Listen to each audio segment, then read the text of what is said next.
Nosso auxílio está no nome do Senhor. Bom, em primeiro lugar, boa noite. É um prazer voltar a falar aqui no Centro Dom Bosco, apesar de ter sido de uma forma inesperada. Então, como o Bruno contou, até hoje de manhã teria sido a Cris que falaria sobre toda essa questão relacionada à Netflix, a Cris e o Pedro. A Cris teve certo problema leve de saúde, não precisou vir, e aí pediram para que 11 horas da manhã eu tentasse elaborar uma palestra para falar sobre todas essas questões relacionadas ao conflito com a Netflix, liberdade de expressão e etc. Então eu combinei com o Pedro de tentar abordar alguns aspectos de forma mais geral em relação a esse conflito, e o Pedro vai em específico em questões relacionadas à blasfêmia da Netflix. Então, basicamente, a gente vai dividir essa conversa em dois grandes eixos.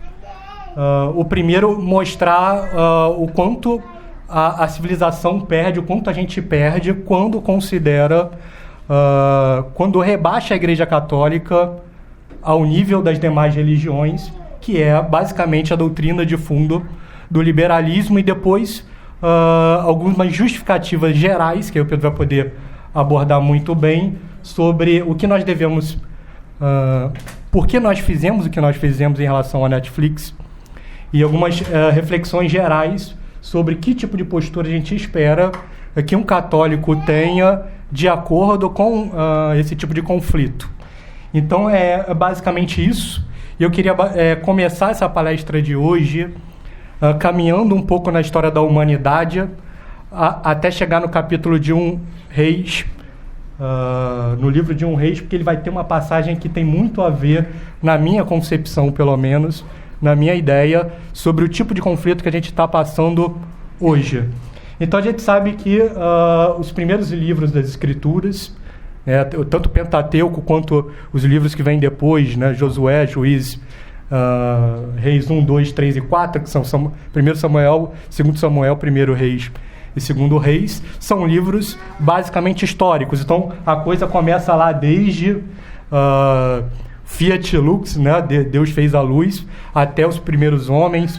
Então a gente tem Noé, o pecado original, logo no início de Gênesis, depois os seus filhos, Caim e Abel, Caim mata Abel, e aí vem Sem, e a gente continua andando ao longo da história, e o capítulo de Gênesis vai terminar com o povo de Israel no Egito. Então a gente sabe que Jacó vai ter 12 filhos, o filho mais novo é José. José vai ser vendido por esses filhos para o Egito. Há uma fome em toda a região. Nesse meio tempo, José é preso, decifra os sonhos do faraó. Depois de que ele decifra os sonhos do faraó, ele começa a ascender dentro do governo egípcio, e a fome traz toda a família de José para o Egito, e o capítulo de Gênesis ele termina com o povo de Israel no Egito. E aí a gente avança nesses livros históricos, e o segundo livro é o livro do cativeiro no Egito, que é o Êxodo, o Êxodo, a saída do Egito. É o livro do cativeiro e saída do Egito, e mostra muito bem como Moisés e seu irmão Arão conduzem o povo para fora do Egito. Tem toda a questão das 10 pragas, e como Moisés abre o mar e eles atravessam pelo deserto, e assim a história ela começa a ficar mais interessante e começa a ter um pouco a ver com o que a gente vai discutir hoje. Porque desde o caminho pelo deserto, ele vai ser, tanto no caminho para o deserto quanto na chegada à Terra Prometida, um caminho muito claudicante. Então a gente vai ver certas passagens em que o povo de Israel ele tem uma adesão sincera a Deus, e em outras passagens a gente vai ver ele reclamando e hesitando. Então, por exemplo, em Êxodo 16 a gente vê o povo murmurando contra a fome no deserto. E aí Deus manda o maná. Em Êxodo 17, murmurando contra a sede no deserto. E Deus envia água. E Deus vai a todo momento amparando o povo em todo esse caminho no deserto. E aí o povo logo, no início do segundo ano, chega às portas da Terra Prometida. É o que mostra o terceiro livro do Pentateuco, Números. E a gente vê que logo às portas da entrada da Terra Prometida, Moisés envia 12 pessoas das tribos para entrar dentro do território de Israel e sondar, e eles veem que realmente aquela terra era uma terra onde jorrava leite e mel. Só que o povo, Deus quer que o povo siga a terra prometida, o povo se nega a entrar na terra prometida, e 2 homens apenas vão interceder para que haja aquela entrada, haja aquele conflito, porque Deus não os abandonaria, que é Josué e Calebe. E quando o povo de Israel se vira contra esses 2 profetas de Deus, Deus aparece e faz com que o povo de Israel viva mais 38 anos no deserto, né? Até que toda aquela geração morresse, e aí a próxima geração aí sim entrasse na Terra Prometida, com Moisés começando a conquista, né? E 2,5 tribos já das 12 tribos originais de Israel se instalam na Terra Prometida já sobre Moisés, e o livro de Josué, que é o primeiro livro depois do Pentateuco, vai mostrar como as tribos de Israel originais vão se fixando em todo o território a partir de guerras de conquista em que Deus vai estar ao lado do povo. E aí quando o povo se instaura em Israel, aí sim a gente começa a ver claramente um certo liberalismo na postura de Israel, porque as tribos de Israel elas estão rodeadas por outros povos que são todos idólatras. Então o que você vai começar a ter é o povo de Israel cai na idolatria, há uma certa punição, o povo se arrepende e Deus volta a olhar pelo seu povo. Isso vai acontecer em grande parte por todo o livro de Juízes, né? Então é algo bem recorrente, sempre isso. Então vem um novo juiz, né? Entra a história de Sansão, que é talvez o juiz mais conhecido aí. Sempre o povo cai na idolatria, se arrepende, e aí Deus vem em seu socorro. E depois disso, a política no Estado de Israel vai se fortalecendo, e a gente começa a entrar na era dos reis. E aí vem o grande rei Davi, que é mais conhecido por ter atacado Golias, né, matado Golias, mas ele vai ser um líder militar, isso também é muito claro nas Escrituras, e conduzir Israel por várias vitórias. A gente sabe que Davi é um rei temente a Deus. E aí depois de Davi vem o seu filho Salomão, e Salomão já é um rei que no final da sua vida já vai começar a ser influenciado pelos outros povos e cair na idolatria. E quando Salomão morre, a coroa do rei de Israel, que era tanto da tribo de Israel quanto da tribo de Judá, ela se reparte. Os filhos, a descendência de Davi vai ter a coroa de Judá, e a coroa de Israel vai ser dada para uma outra pessoa, e na coroa de Israel ela vai ser muito estável. Então vejam que incrível, né? A gente vai ter uma série de reis em Judá sempre aliados a estirpe de Davi, e na coroa de Israel uma série de golpes e pessoas diferentes ocupando a casa. Mas seja de um lado como de outro, todos os reis nas Escrituras eles vão ser comparados a Davi, em maior ou menor grau, o quanto eles foram aderentes à verdade revelada. Então a gente vai ver que a casa de Israel é sempre muito mais problemática, mas a todo momento também esses reis vão caindo no pecado de idolatria. Então a coisa vai avançando, e aí entra...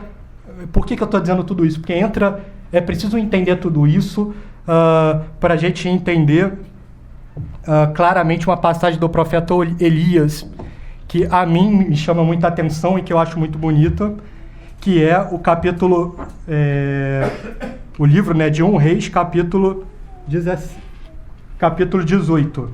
Então que eu queria ler ele mais detidamente aqui. Então, basicamente, o rei de Israel, como a gente disse, a casa de Israel é uma casa muito estável, o rei é Acabe, e Elias manda dizer ao rei Acabe que ele vai mandar cessar a chuva sobre o estado de Israel. E como consequência, há uma grande seca em todo o território, o que obviamente abala o estado e abala o rei, e o rei vai se encontrar com Elias. E se dirige assim para Elias, né? Estás aí o flagelo de Israel.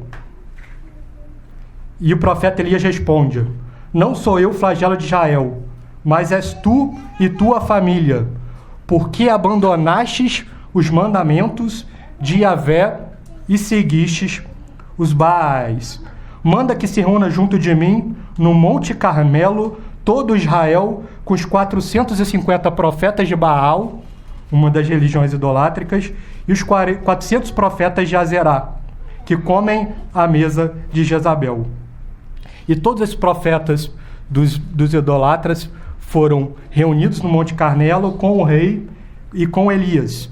E nesse momento aí, tá a passagem que eu queria trazer, Elias vai se direcionar para o povo de Israel nesses termos.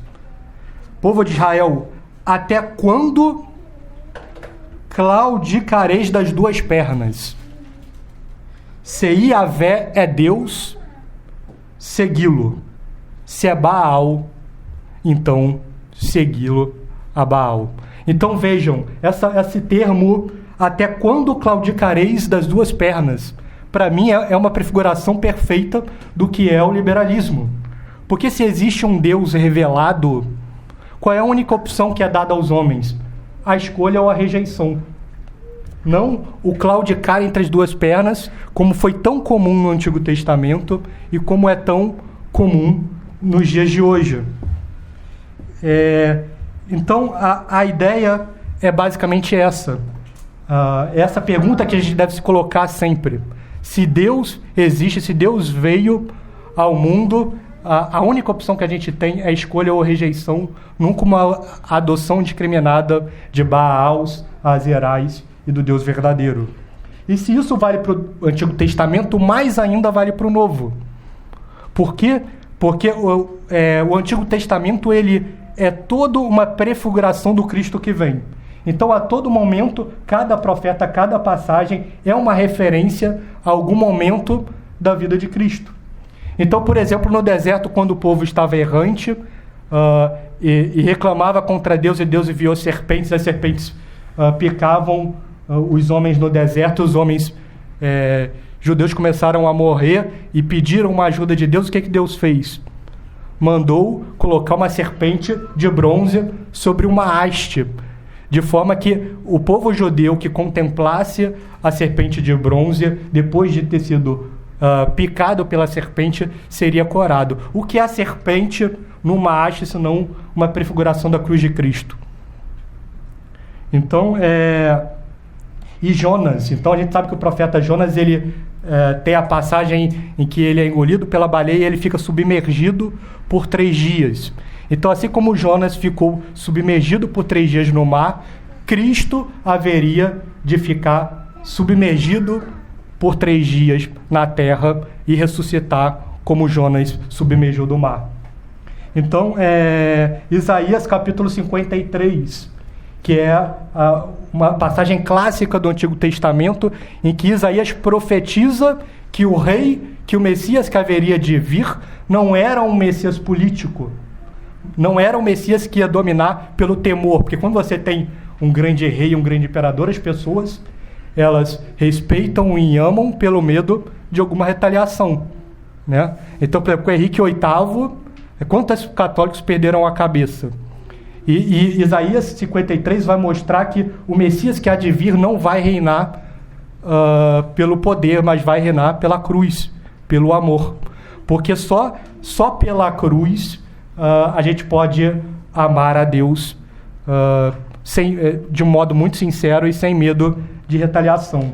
Então, algumas passagens de Isaías 53 para vocês verem como é Cristo personificado e profetizado séculos antes.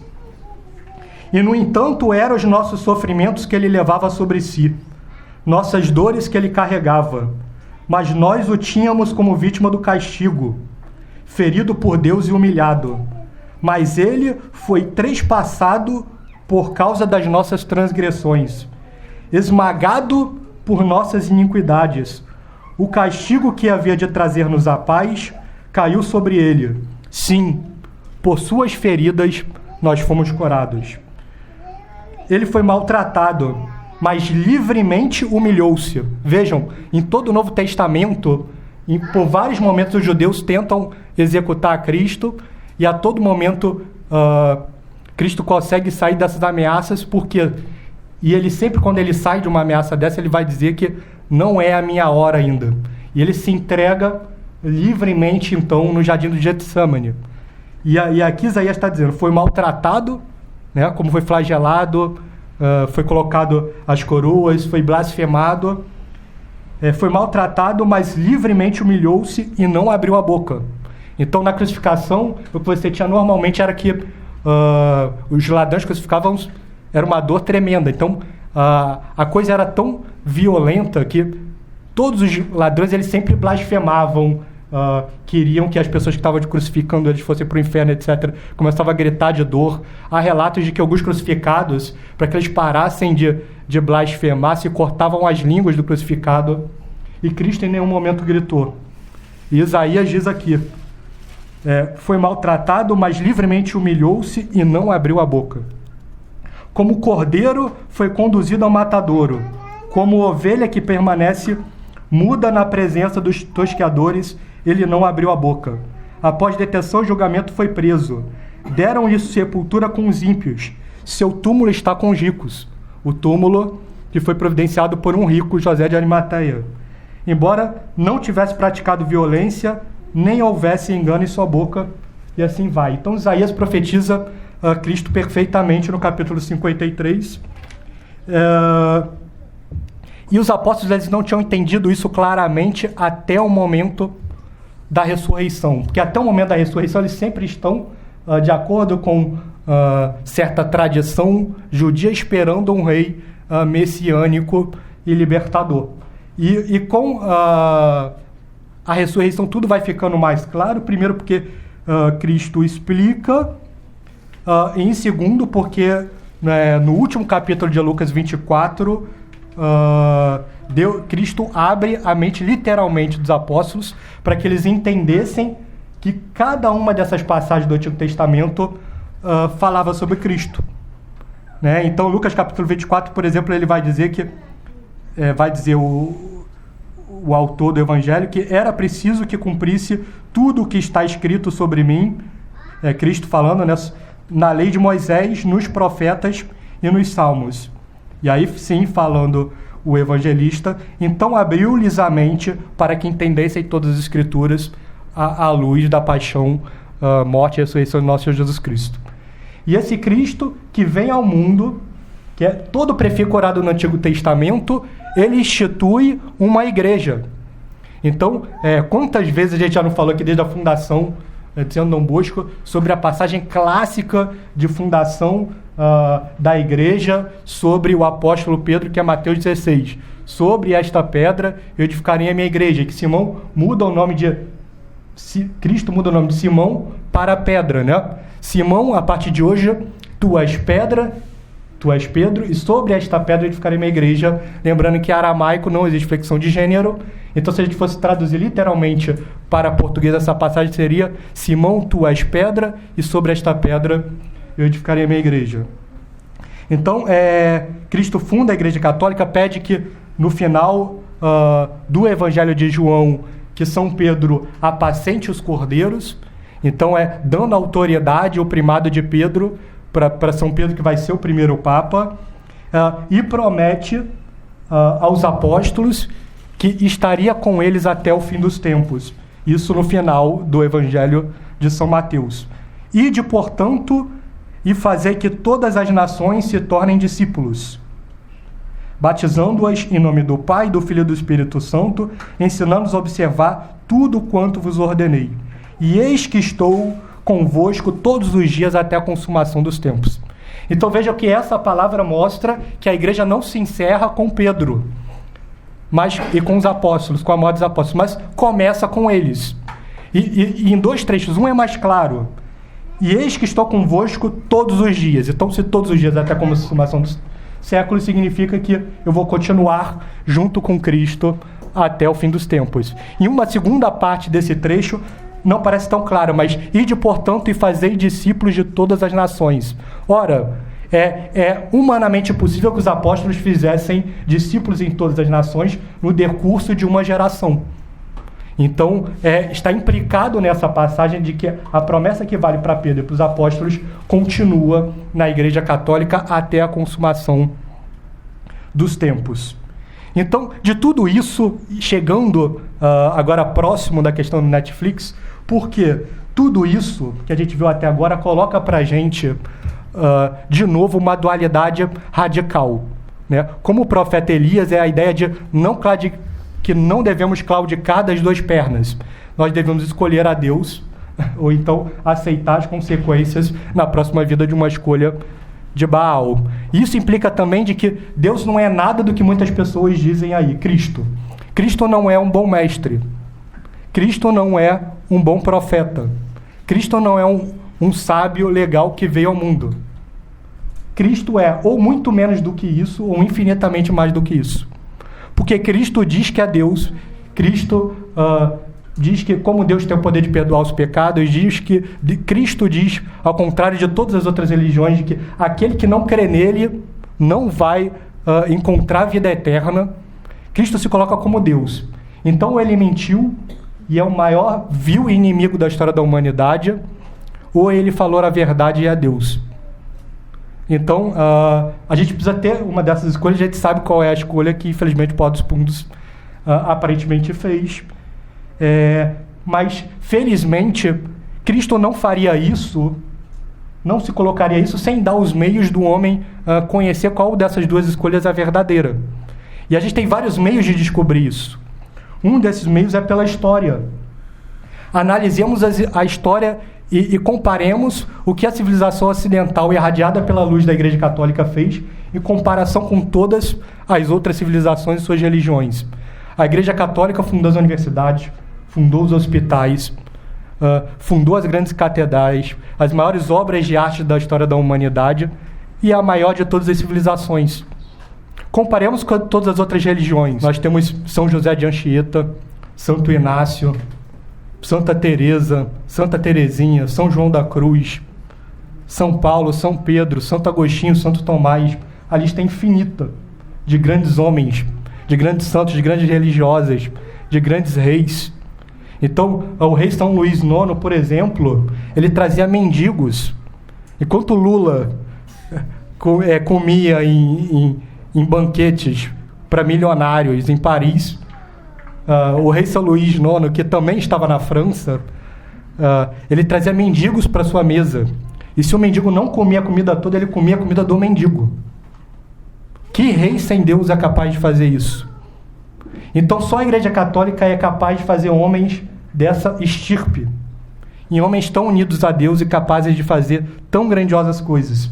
Então vejam o tipo de coisa que a Igreja que a gente perde diante de blasfêmias como a do Porta dos Fundos. Mas a história apesar de pela história a gente ter fortes evidências da religião revelada, ela nem é a parte principal. Porque se a gente comparar a doutrina, então aí que a humilhação é maior ainda. Se vocês pegarem, eu faço esse desafio, coloquem essa meta para vocês hoje.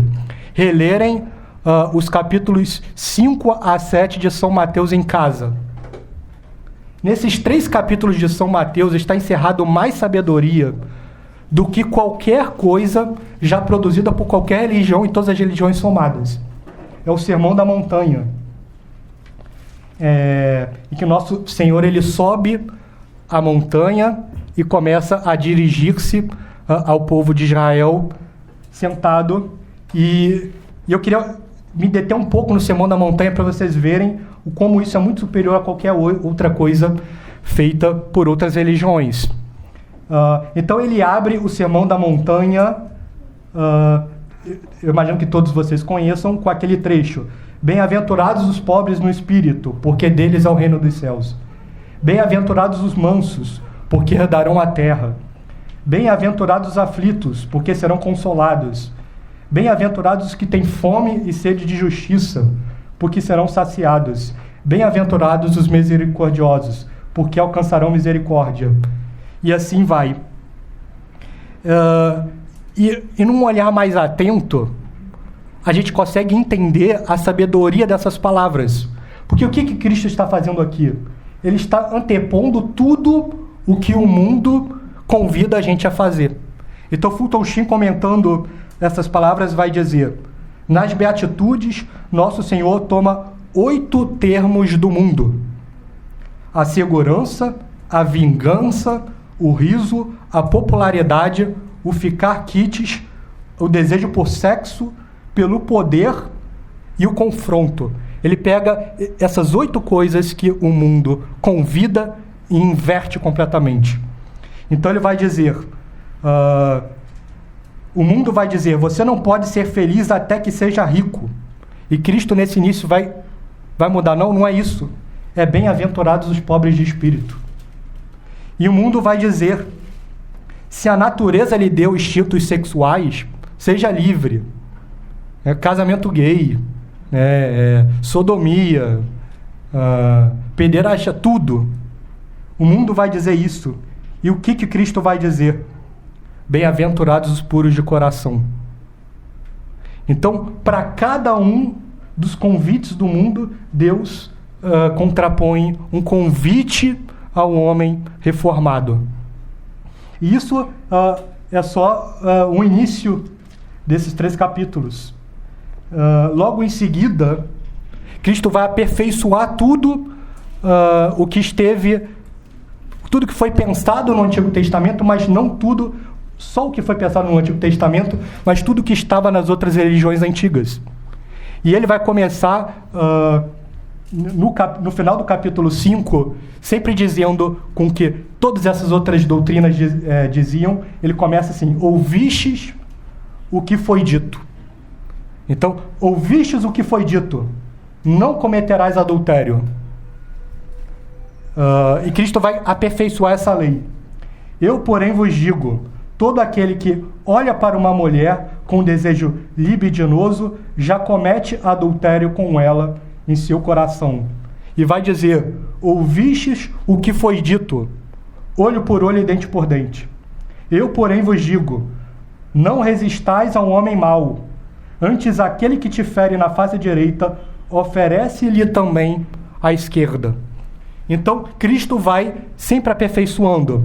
A uma justiça menor dos homens, ele contrapõe uma justiça maior divina. Por quê? Porque aquele que não cai nos preceitos maiores nunca cairá nos preceitos menores. Então, na questão do adultério, por exemplo, o homem que tem o olhar puro, que consegue, apesar de toda essa sensualidade do mundo moderno, em que tanto as mulheres como os homens andam de uma forma muito imodesta nas ruas, etc. O homem que consegue se preservar disso, tanto nas redes sociais, quanto no colégio, na faculdade, etc., e manter sempre conversas edificantes, quer dizer, estar aderente a Deus nessa justiça maior. Óbvio que a probabilidade dele de não cair nessa justiça menor, que é cometer o adultério, é muito maior. Então, Deus vai nos convidar em cada uma das passagens desse segundo trecho do Sermão das Bem-aventuranças a uma união cada vez mais íntima, a uma perfeição cada vez maior, que não é vista em nenhuma religião do mundo antigo. Então, e não obstante isso, logo no início do capítulo 6, também no sermão, está uma das passagens que eu tenho certeza que o Bruno também gosta, porque quando ele morava lá na nossa casa, ele recortou essa passagem e colou no moral, que é o início do capítulo 6 de Mateus, em que ele vai dizer: guardai-vos de praticar a vossa justiça diante dos homens para serdes vistos por ele. Do contrário, não recebereis recompensa junto ao vosso Pai que está nos céus. Por isso, quando deres esmola, não te ponhas a trombetear em público, como fazem os hipócritas, nas sinagogas e nas ruas, com o propósito de ser glorificado pelos homens. Em verdade vos digo, estes já receberam a sua recompensa. Tu, porém, quando deres esmola, não saiba a tua mão esquerda o que faz a tua direita, para que a tua esmola fique em segredo, e o teu pai, que vê no segredo, te recompense. Que profundidade, né? Então vejam que Cristo aqui, ele não diz que você não deva fazer esmola, nem que você nunca deva ser visto. A coisa aí é um pouco mais profunda, sempre, né? O olhar é sempre muito mais espiritual. Você pode ser visto, não tem problema nisso. A grande questão é aonde você coloca a intenção do seu coração. Então, você faz a esmola, você não pode pensar no ato da esmola de também estar agradando os homens. Você deve somente agradar a Deus. Se eventualmente os homens descobrirem, etc., e te louvarem por isso, que isso não seja motivo de ensoberbecimento. Mas é sempre o olhar em Deus, né? Então, vejam que a doutrina católica, e aí eu estou resumindo só esses 3 capítulos para mostrar o quanto ela é muito mais profunda que qualquer outra religião. Isso me dá muita pena, porque a gente vê muito no Rio de Janeiro, eu não sei se nos outros estados é assim, eu imagino que alguns sejam, pelo menos em pessoas de alta renda. Qual é o perfil normalmente? A pessoa vai e se torna vegana, né? Às vezes fuma maconha, perde uns 30 quilos, fica anorexa. Então, eu estava ontem ou anteontem, passando lá no Facebook, as fotos, etc., postaram a foto de uma atriz na Globo, que eu não vou nem falar porque está sendo filmado, coitada, não vamos expô-la. Mas ela estava tão magra, ela tinha virado vegana. Ela estava tão magra que eu fiquei feliz, eu nem pequei. Porque estava muito assustadora. Então, é isso, né? Então, fica anorexa, vegana, etc., fuma maconha, começa a ir atrás das religiões orientais, né? Daqui a pouco está fazendo yoga, está tomando chá de hindu, cultuando Deus azul de 8 braços. Aí tu, nossa, com tanta riqueza aqui, as pessoas estão indo lá, na Índia, né? Com todo respeito aos indianos, coitados. É uma religião de casta que escraviza 90% do povo e um povo miserável. E as pessoas desprezam toda a doutrina da religião superior, da religião verdadeira, revelada, e vão lá no Oriente buscar sandices. Com que pena a gente deve olhar para tais pessoas, né? E são justamente essas pessoas que normalmente têm mais ódio à fé. Eu não duvido que os integrantes do Porta dos Fundos sejam adeptos a essas coisas em maior ou menor grau. E se não bastasse a história, se não bastasse a doutrina, a gente tem os milagres. A multidão de santos na igreja. O que são os milagres? É a assinatura de Deus na história. Deus está dizendo, olha, eu estou aqui. Não basta toda a história, não basta a clareza com que todo o Antigo Testamento é confirmado em Cristo. Não basta a doutrina superior. Vocês não estão acreditando em mim, então eu vou fazer milagre a rodo. Então, todo o século existem dezenas e dezenas de santos com milagres e milagres a rodo, né? Usando um termo mais popular. Você não precisa ser muito intelectual. Peguem a história da Revolução Protestante. Quantos milagres fez Lutero? 0. Quantos milagres fez Calvino? 0. Quantos milagres fez Henrique VIII? 0. Todos os artífices da Revolução Protestante não fizeram milagres nenhum. Por quê? Porque Deus não assinaria uma heresia. E peguem a ordem que Deus suscitou para combater os revolucionários. Quem não leu ainda, Merchan, tá aí os livros do CDB. A história da Companhia de Jesus já acabou, eu acho, né? São Francisco já acabou, eu acho, mas ainda tem Santo Inácio de Loyola. É milagre da primeira página à última.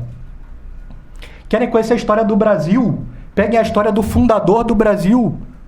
Ou venham para a aula do CDB na terça que vem, que eu vou falar sobre ele. São José de Anchieta. É milagre da primeira página da sua vida à última. Nos últimos instantes da sua vida, ele estava fazendo milagre. Ele curou um índio. Minutos antes de morrer. Então Deus está assinando a todo momento. E também no século XX. Não pense que é coisa do passado. Está aí o milagre de Fátima. Está aí Padre Pio de Pietrelcina. Né? Eu tenho preguiça de ler livro. Comprem os filmes. Então, assim, desculpa a gente não tem para ser ignorante. Tem o filme do Padre Pio recente, né? É sensacional. Quem não viu, veja, né? Então, está tudo aí para a gente acompanhar. Então, só vai para o inferno quem quer hoje. Porque a internet e as informações, elas estão aí para tudo isso. Então, dado todas essas coisas, e aí se aproximando, estou montando todo um cenário para falar um pouco sobre Porta dos Fundos e o Pedro aprofundar a discussão, mas então isso traz para a gente algumas resoluções que são radicais, porque se o nosso Senhor realmente é completamente prefigurado no Antigo Testamento, se ele veio para esse mundo, se ele fundou uma igreja e fora dessa igreja não há salvação, então como que o Estado deve tratar essa igreja? Ora, qual é o fim último do homem? Para que a gente está nessa vida? É para trabalhar e ganhar dinheiro? É para ser um ator de sucesso? É para ser um político? É para ser alguém famoso? É para ter 100 mil followers no Instagram? Não. A gente veio nesse mundo para amar a Deus nessa vida, de forma que, amando a Deus nessa vida, possamos estar unidos a Ele na próxima. Então, se o nosso fim é esse, o que o Estado deve fazer? Ele deve rebaixar a religião verdadeira às demais, que nada contribuíram ou muito pouco à civilização, ou ele deve promovê-la e protegê-la? É óbvio que deve promovê-la e protegê-la. Então, por isso, devemos combater o Estado laico e promover o conceito de Estado católico. O Estado católico é o clero como presidente ou como rei? Não. Né? O Estado católico significa que os leigos, católicos, obviamente, vão administrar os bens temporais, existe uma ordem temporal. O clero vai administrar os bens espirituais. Nas matérias de ordem mista, o Estado serve à igreja, protege a igreja e favorece a igreja. É óbvio, uma implicação óbvia. E é isso que é feito hoje? Não. Né? Então, nesse contexto, política e religião são coisas separadas? Não. Pelo contrário, a política ela, está dentro da religião, em certo sentido, como uma coisa mais ampla, favorecendo-a. Mas só que a gente sabe que, principalmente a partir da Revolução Francesa, todo esse conceito de verdade ele é desafiado, vem a ideia de Estado laico e vem a ideia do liberalismo.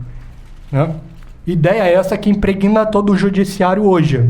É a liberdade restrita de expressão. O que é o liberalismo? Né? É a liberdade restrita em todos os âmbitos. É a ideia do Estado laico, liberdade de imprensa, liberdade de religião, liberdade de expressão, e a liberdade aí é uma liberdade completamente desvinculada da moral, como o Bruno falou aqui, né? Então, é uma liberdade que você pode até agredir o próximo em alguns cenários. Então, é óbvio que nesse cenário de tentativa do liberalismo de igualar a verdade ao erro, o que você tem? Se aproximando mais ainda da questão do Netflix, sempre, a partir do advento do liberalismo, você vai ter sempre uma perseguição em maior ou menor grau à Igreja Católica em todos os estados do Ocidente. A diferença é basicamente se a igreja em certo estado ele vai ser decapitado ou vai morrer de inanição. Então, na Revolução Francesa foi todo mundo decapitado. No Império Brasileiro, dominado pela maçonaria e pelo liberalismo, a Igreja Católica começou a morrer de inanição. Mas é sempre assim. Né? Isso mostra que, num cenário de liberalismo, cedo ou tarde, a gente sempre vai ser perseguido. Então, isso mostra que os católicos eles devem reagir, porque eles não têm escolha. Como eu postei no Facebook recentemente, tem uma frase de um genocida russo chamado Trotsky, que eu sou obrigado a concordar, em que ele diz que você pode não estar interessado na guerra, mas a guerra está interessada em você.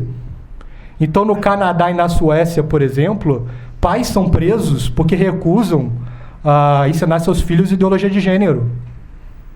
Então, a perseguição ela sempre vai aumentar. Então, resta aos católicos combater.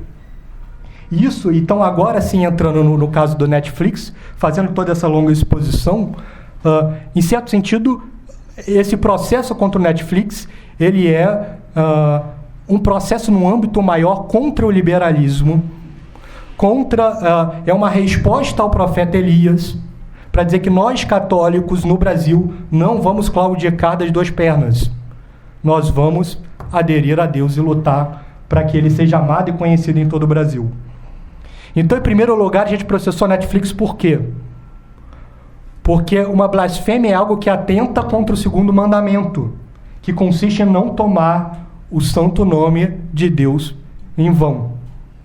Em segundo lugar, porque, como o Pedro deve detalhar, imagino, existe sempre uma tendência de agravamento da perseguição, e essa tendência ela começa sempre no âmbito cultural. Então, na peça magistralmente escrita pelo nosso advogado, ela está lá detalhada como, por exemplo, no genocídio dos judeus perpetrado pela Alemanha, ele precedeu de um genocídio cultural, de um processo de difamação, de utilização do humor como ferramenta de desmoralização. Vocês acham que o Hitler conseguiria fazer todo aquele genocídio se ele não tivesse preparado antes o povo no âmbito da cultura? E não foi assim na Revolução Francesa. A Revolução Francesa ela foi uma consequência de uma elite que foi cada vez mais sensibilizada para a Revolução, a despeito dos sentimentos majoritários da população francesa. Porque a Igreja Católica sempre foi mãe e mestra da França. A França é a filha mais velha da Igreja. No entanto, apesar da França ser maioria católica, isso não impediu que os franceses fossem massacrados na Revolução Francesa. Então, é preciso que a gente reaja no âmbito cultural antes que seja tarde demais. Em terceiro lugar, porque, por incrível que pareça, ainda existem dispositivos no Código Penal brasileiro que vão contra o liberalismo. Porque o artigo 208 do Código Penal, ele condena quem escarnece da fé publicamente. Então, a gente quer fazer valer esse dispositivo também. Então, terminando, para que o Pedro possa vir, apesar de não ter sido muito preparada a aula, eu acho que eu me alonguei um pouco, eu queria trazer 4 reflexões gerais para a gente em relação à questão do Netflix e do Porta dos Fundos. O primeiro é que a gente precisa entender em que existe certo pecado por condescendência. Então, esse livro é genial. Quem não leu, eu recomendo que leia. Liberalismo é Pecado, do padre Félix Sardais Salvani, em que ele explica que certos movimentos que a gente faz na vida, eles são pecados em si. Então, por exemplo, quando eu voto num partido liberal, eu estou pecando. Quando eu apoio publicamente um partido liberal, eu estou pecando. Quando eu compro os seus jornais, as suas revistas, eu estou pecando. Ele escreveu numa época que não existia internet, mas é óbvio que isso, trazendo para os dias de hoje, quando eu assino a Netflix, que é tão ostensivamente contra a fé católica, eu estou pecando. Então, se um de nós ainda tem assinatura da Netflix, eu acho que você precisa ler o profeta Elias e perguntar, bom, será que eu não estou servindo Baal também? Será que eu estou amando Deus a ponto de abrir mão de questões terrenas porque eu amo? Então, isso é muito importante. O segundo ponto é que a gente precisa atacar mais e mais o Porta dos Fundos. A gente não precisa do Porta dos Fundos no Brasil. Num país saudável, eles no mínimo seriam exilados. Eu acho que o Pedro vai falar o máximo mas na palestra dele, mas eu já vou apresentar o mínimo aqui. O mínimo é exílio. Por quê?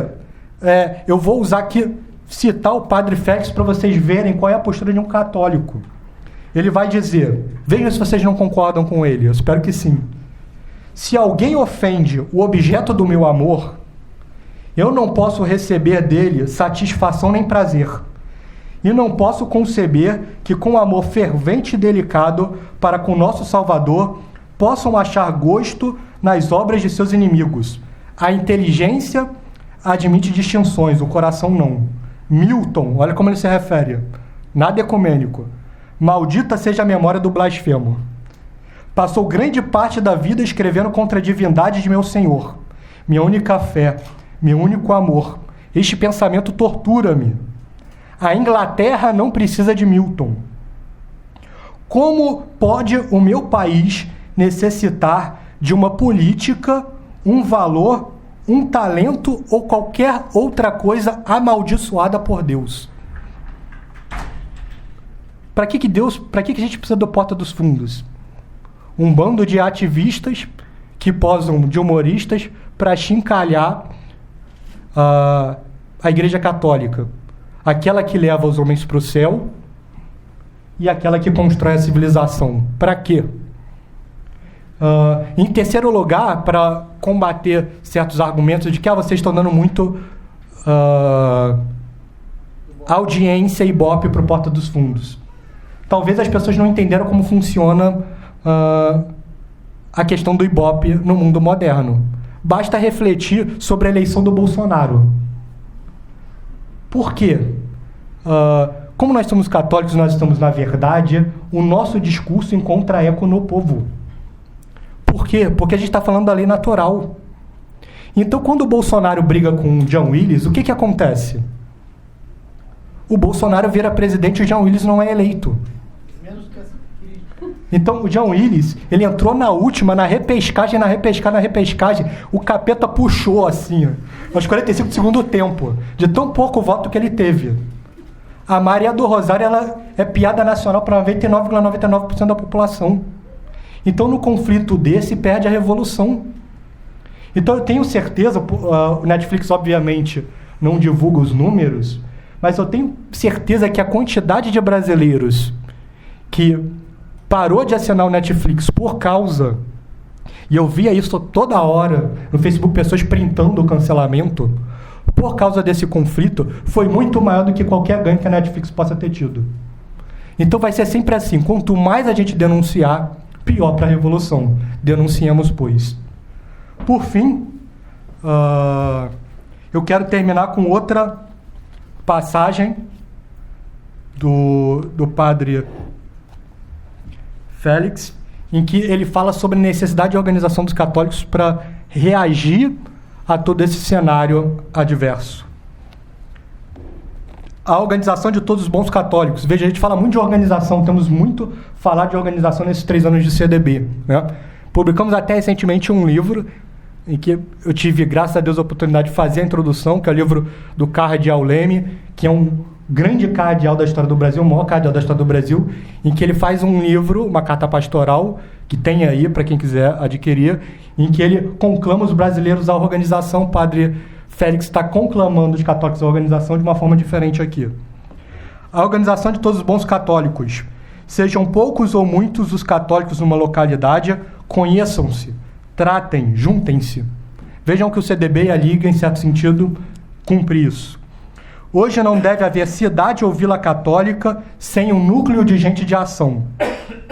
Isto atrai os indecisos, dá valor aos vacilantes, contrabalança a influência do que dirão. Faz forte a cada um com a força de todos. Ainda que não sejais mais do que uma dezena de corações firmes, fundai uma academia de juventude católica, uma conferência, uma confraria. Ponde-vos logo em contato com sociedade, com o povo vizinho de uma capital. Apoiai-vos desta sorte em toda a comarca, associações com associações, que formam legionários romanos juntando os seus escudos, e isto vos tornará invencíveis. Então, é a ideia de organização e reação e combate. Terminando, assim unidos, por poucos que sejais, levantai bem alto a bandeira de uma doutrina sã, pura, intransigente, sem rebuço nem fraqueza, sem pacto nem convenção alguma com os inimigos. A firme intransigência tem o seu aspecto nobre, simpático, cavalheiresco, tão diferente do mundo jujuba de hoje, né? É grato ver um homem açoitado como um penhasco por todas as ondas e por todos os ventos, e que permanece fixo, imóvel e sem retroceder. Então, para terminar, eu gostaria de dizer que eu tenho muito orgulho de todos os meus irmãos de Santo Dom Bosco, porque nessas últimas semanas a gente tem sido açoitado por todos os lados, como um penhasco por todas as ondas e por todos os ventos, e tenho visto todos vocês fixos, imóveis e sem retroceder. Muito obrigado e viva Cristo Rei!